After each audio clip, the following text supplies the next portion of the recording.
The word vampire carries with it an allure of menace and foreboding. While most people today see them as spooky, but ultimately just figments of our imagination, there are some who believe they're real.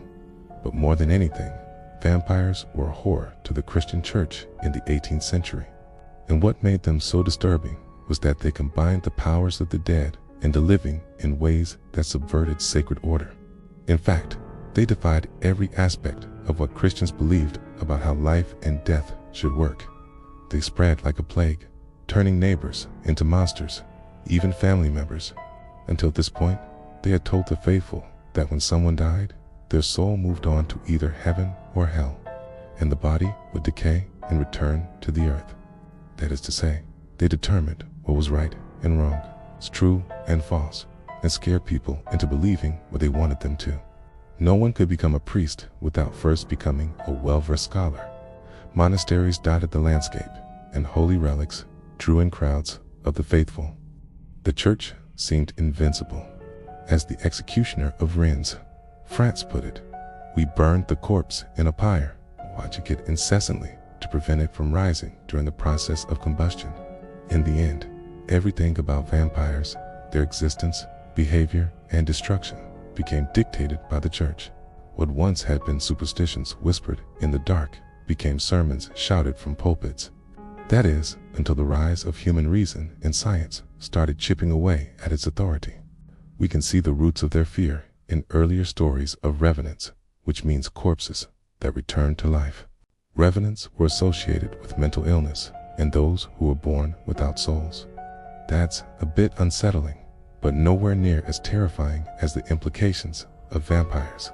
See, vampires posed the ultimate threat to the church, that they themselves might not have control over death.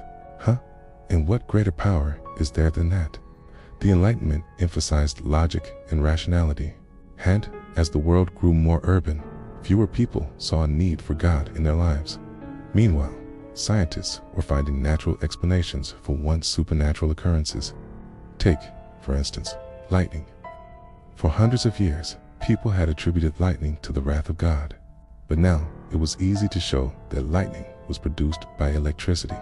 As more and more people abandoned faith in God, the church needed to clamp down and remind them of the dangers of straying from the path. And what better way to do that than to latch onto a terrifying new evil? But now, thanks to these folk rituals, people were beginning to think that the dead could return not as spirits, but as flesh and blood. It may sound heroic, but what makes this tale so dark is that the church had to blur the line between faith and folklore to achieve it, which swelled the veins and caused blood to leak out.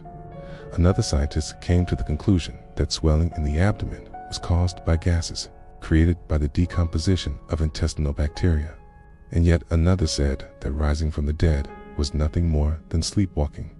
Of course, none of these explanations were correct, but they were close enough to convince people. In 1746, Dominican friar and inquisitor Joseph Schorner wrote a pamphlet titled Dissertations on the Nature and the Propagation of Vampires. In it, he argued that vampires were heretics who had committed the sin of necromancy and were damned to wander the earth. The implication was clear. Anyone who dug up and mutilated a corpse was committing a sin equal to heresy, which only the church had the power to forgive.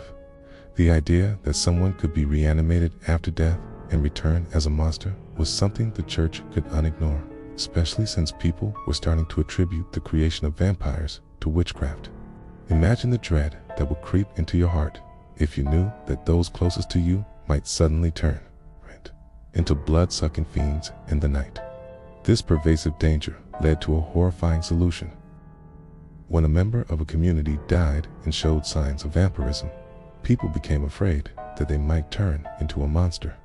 Gravediggers wouldn't risk waking up a vampire, so people took matters into their own hands. The dead were dug up and mutilated, often before they'd even begun to decay. The sight of fresh graves being desecrated would have sent chills down the spine of any priest. These folk rituals involved things like placing garlic and bread in the mouth of the corpse, ripping open the chest to remove the heart or liver, or hammering wooden stakes through the limbs. This sort of activity undermined years of church teachings and rituals. For example, having someone interred in consecrated ground was seen as a sign of forgiveness, even if they hadn't been a good person. But if someone was exhumed and staked, it was clear they were still viewed as monsters, not children of God. To put it bluntly, vampires were corpses that were brought back to life, which mocked Christ's own victory over death.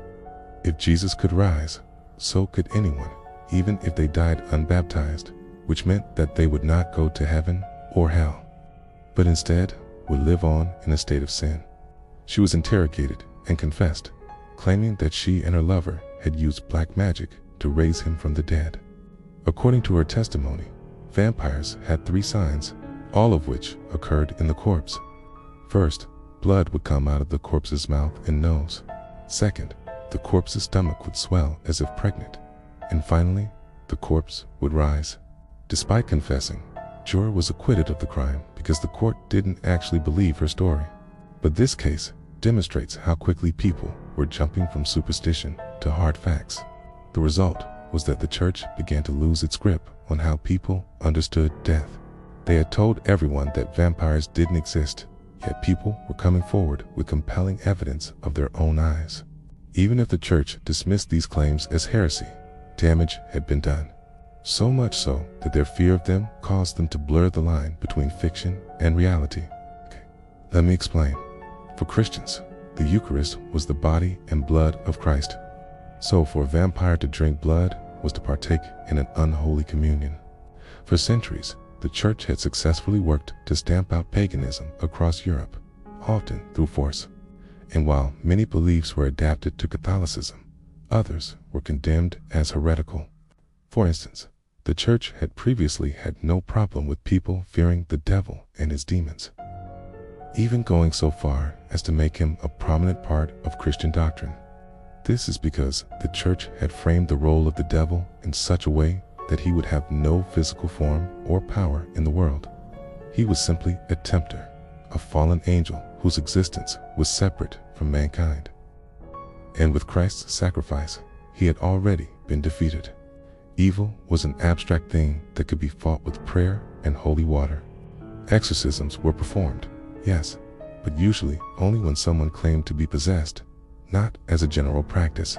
The idea that evil spirits might walk freely among humans, causing harm, was one the church chose not to entertain. Vampires, however, were different. They were physical blasphemies, but that wasn't all.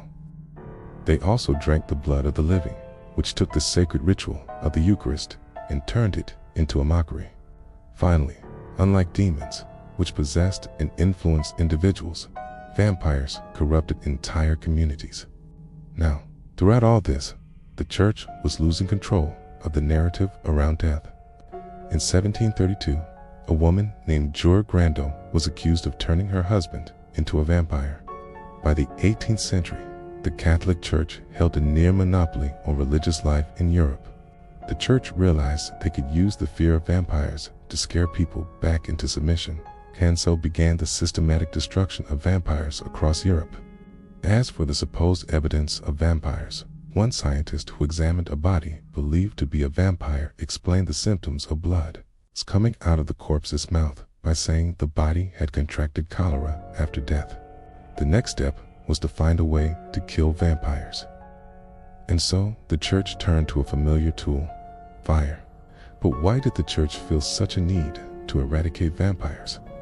What was it about these creatures of the night that terrified them so much? I hope you enjoyed this episode. Thanks for watching.